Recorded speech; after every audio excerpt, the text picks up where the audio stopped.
How's it going, guys? It's Josh here, and today I've got a bit of a different video for you. I'm going to show you how to set up the Launchpad Mark II with Ableton Live 9. Now, the reason I'm making this video is because the other day I was looking through some of the comments on the Launchpad review video that I did, and one or two people are asking how you set up the Launchpad with Ableton. Now, that's a very good question, because if you're wanting to make, say, a cover or do a mashup, you're going to want to know how to assign audio clips to different buttons on the Launchpad. So that's what I'm going to attempt to show you today. I know no one likes watching like a 10-minute video, so I'm going to keep it as simple and as short as possible. So let's get straight into it. First thing you're going to want to do, guys, go to the description, download the file that's linked there. This is a project preset. When you open it, it will look like this. It basically just configures all the inputs and outputs so that you're all ready to go. Okay?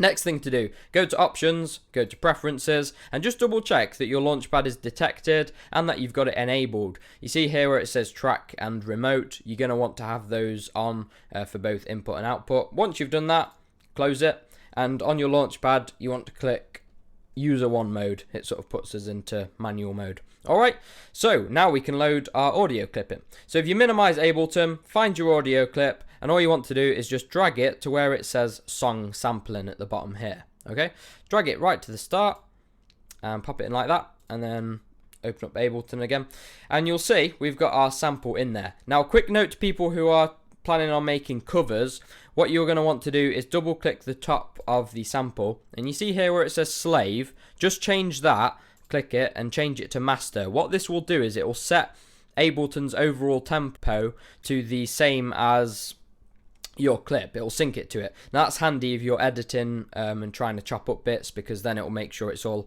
in line and in time. So yeah, if you're making a mashup, it doesn't particularly matter, because you're not gonna, you might be using lots of different songs, so you can ignore that. But yeah, if you've done that, you're all good to move on to the next part. So if I just click off that. So to select our bit of like audio, all you need to do is just literally drag the section that you want.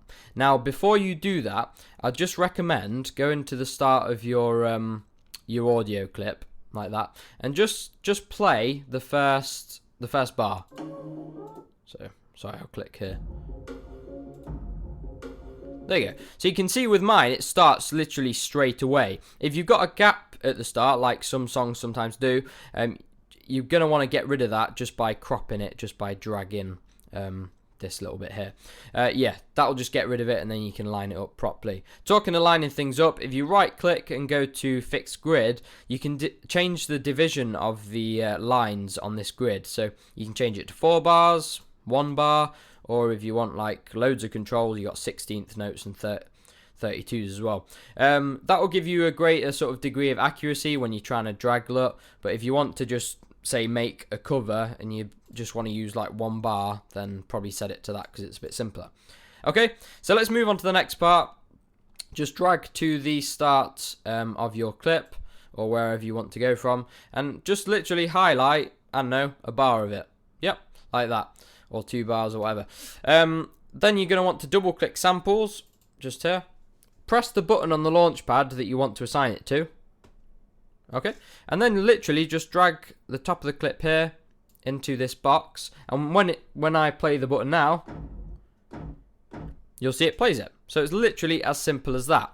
Now you might be thinking, well, what happens if I want to assign it to a different chain? All you need to do is go back to the screen just here, drag this little bit here, the chain selector, just drag it to the right, and you'll notice now when I play, it doesn't sound anything. But if I go to the second chain now and play it again, it plays, and that works all the way up to obviously chain 8. The orange bit at the top here shows you sort of yeah, which one you're on at the moment, and that changes if you have a look every time I press a bank.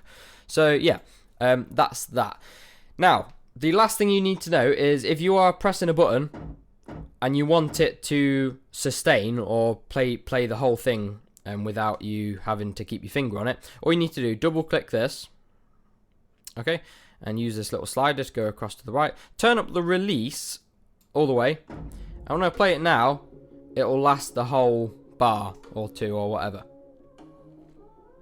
Okay, and then it will stop in a minute.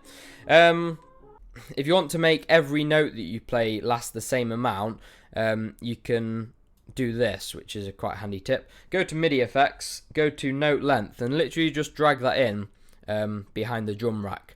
Okay, and then if you click on length, what it will do is it will kind of set a universal length for all of the notes.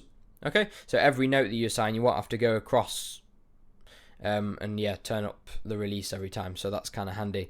Yeah, apart from that, guys, that's pretty much it. That's all the information you need to know to make, say, like a cover with the audio clips, because you know how to assign it to a button, and you also know how to assign it to a different bank.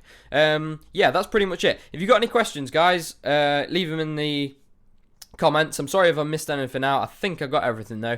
And yeah, hope you enjoyed the video. Leave a like if it helped you, and subscribe as well. And yeah, thanks for watching, and I'll see you in the next one.